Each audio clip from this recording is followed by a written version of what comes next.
माझा जिजाऊंना ज्यांनी घडवले शिवबांना, मुजरा माझा जिजाऊंना ज्यांनी घडवले शिवबांना, अशा महान स्त्री माँसाहेब जिजाऊ यांना मानाचा मुजरा, मानाचा मुजरा. नमस्कार, माझे नाव श्रावणी राजकुमार देवकर.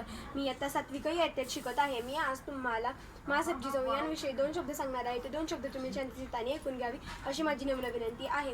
माँसाहेब जिजाऊ यांचा जन्म 12 जानेवारी 1598 रोजी बुलढाणा जिल्ह्यातील सिंदखेड राजा येथे झाला. त्या साधवांच्या कन्या होत्या. लहानपणापासूनच त्या बुद्धिमान होत्या, कर्तबगारीत पटाईत होत्या आणि त्यांच्या हाती लहानपणी बाहुली किंवा भांडीकुंडे येण्याच्या ऐवजी तलवार, घोडेबाजी इत्यादी खेळ आल्यामुळे त्या कर्तबगार स्त्री बनल्या. पुढे जाऊन त्यांचा शहाजीराजांसोबत विवाह झाला आणि नंतर त्यांना 2 पुत्र जन्मास आले. पहिले म्हणजे संभाजीराजे आणि शिवाजी महाराज. महान कर्तबगार राजे म्हणजे शिवाजी महाराज.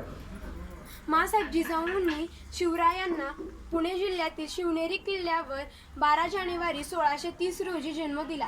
तेव्हा शिवनेरी किल्ल्यावर सनई चौघुडे वाढू लागले आणि माँसाहेब जिजाऊंनी शिवरायांना कर्तबगारीत आणि बुद्धिमानीत पटाईत करण्यासाठी त्यांनी कर्नाटकातून प्रशिक्षक बोलवले. त्यांना घोडेबाजी, तलवारबाजी इत्यादी खेळात कर्तबगार केले आणि त्यांना लहानपणापासून संतांच्या, भीमाच्या अधिक गोष्टी सांगून दृढ बनवले आणि शिवाजी महाराजांना एक शिकवण दिली की कोणाचीही तुच्छ किंवा कमी लेखायचे नाही.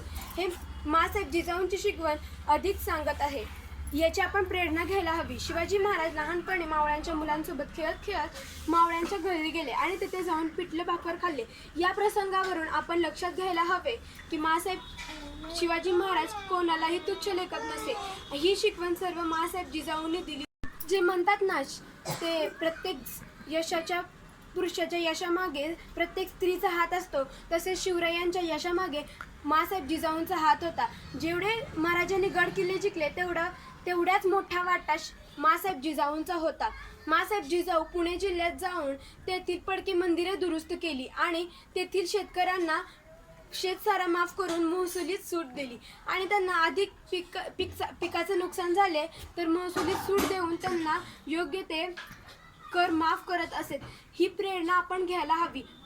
माँसाहेब जिजाऊ कोणालाही तुच्छ लेखत नसे, प्रत्येकाला समान मानत असे. म्हणून मला सारखं ओरडून सांगावं असं वाटतं की अंधार फार झाला आता शिवा पाहिजे, अंधार फार झाला आता दिवा पाहिजे, या देशाला जिजाऊंचा शिवा पाहिजे, या देशाला जिजाऊंचा शिवा पाहिजे. एवढे बोलून मी माझे 2 शब्द संपवते. जय हिंद, जय महाराष्ट्र, जय जिजाऊ, जय शिवराय.